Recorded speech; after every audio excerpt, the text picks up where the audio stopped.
Ilang oras bago ang pagsalubong ng bagong taon, dagsa pa rin ang mga mamimili ng paputok sa Bocaue, Bulacan. May paalala naman ang mga otoridad sa publiko sa mga ipinagbabawal na paputok. Si Bernard Ferrer sa Sentro ng Balita, live.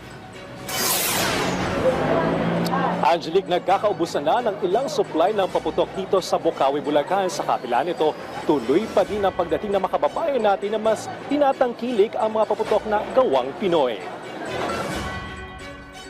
Mula Cavite, dumayo pa sa Bocaue, Bulacan si Van para lang bumili ng gagamiting paputok sa pagsalubong sa bagong taon.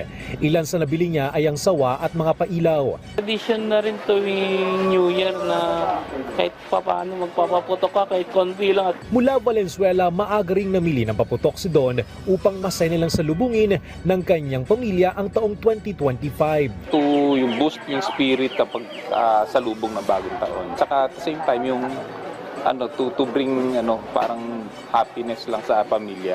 Sa ngayon, nagkakaubusan na ng ilang supply ng paputok tulad ng Roman candle, tube fountain at whistle bomb. In demand ang sawa, quitis, sparkler, fountain at lucis. Ang isang round ng sawa ay nagkakalaga ng 1,000 pesos, habang 10,000 rounds ito ay 10,000 pesos. Mabibili ang quitis sa halagang 1,000 pesos, sparkler 500 pesos, fountain 180 hanggang 350 pesos at lucis 60 hanggang 100 pesos. Compare po siya sa nakaraang taon, mas malakas po ngayon kasi mas marami pong tao. Kasi po last year, parang apektado pa rin po ng COVID. Pinapalalahanan ng publiko na huwag tangkilikin ang mga pinagbabawal na puputok gaya ng Piccolo, Super Lolo at Goodbye Philippines. Patuloy na binabantayan ang pagbebenta ng iligal na puputok online.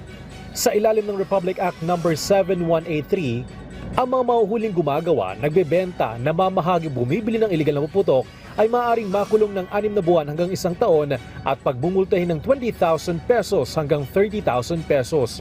Mahigpit ang seguridad sa lugar kung saan may nakadeploy ng mga pulis. Bawal ding subukan o i-test ang mga puputok upang makaiwas sa aksidente.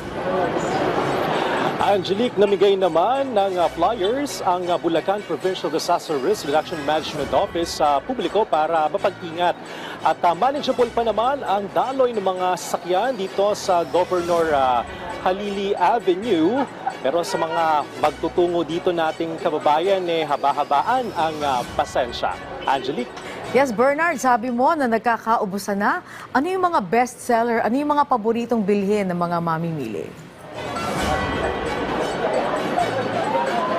Angelique, itong sawa, ang pinaka-sawa, luces, ito yung tinatangkilik talaga ng mga kababayan natin dito.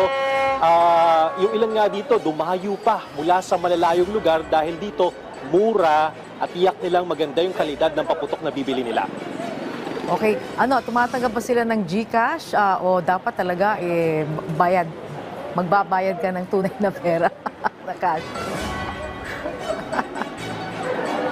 Ay, tumatanggap sila, Angelique, ng yung mga e-wallet, maging ng cash. Siyempre, uso na rin yan at para mas mabilis yung transaksyon sa mga mamimili natin ngayon.